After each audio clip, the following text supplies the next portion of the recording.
Welcome na naman mga kajuit sa ating panibagong episode ng cooking vlog na kung saan magluluto ako ng zucchini con corn beef. So, pinainit ko na yung aking kawali at maglalagay na ako ng mantika. Yan, lagay ko na ang bawang dahil mainit ng mantika.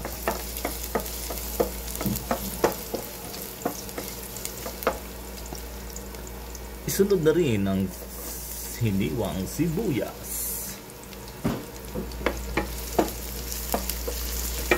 Gisahin lang mabuti mga kajuit hanggang sa ito ay maluto.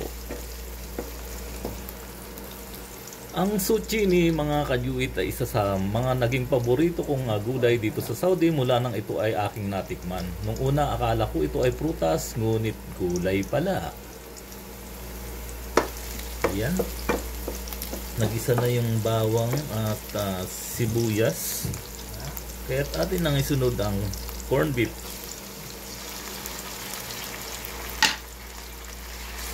Mabilisang luto lang to mga kajuit.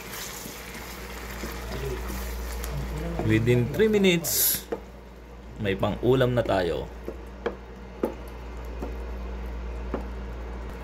Ayan, lagyan lang ng konting asin para lumasa. Gisahin lang mabuti mga kajuit ang corn beef bago ilagay ang in-slice na zucchini.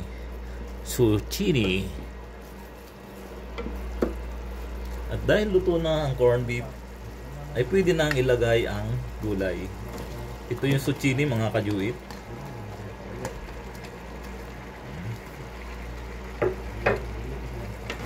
Bali half cook lang dapat ang pagkakaluto nito para malasang malasa yung gulay.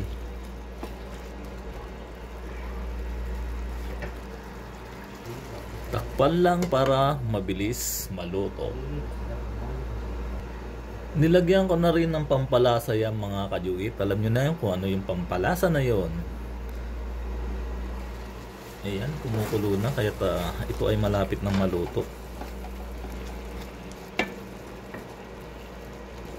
Masarap yan mga kajuit habang medyo malutong yung gulay niya. Kaya kailangan hindi siya ma-overcook. Takpan natin ulit hanggang 2 minuto. Ayan mga kajuit, luto na ang masarap na zucchini con corn beef. Yummy!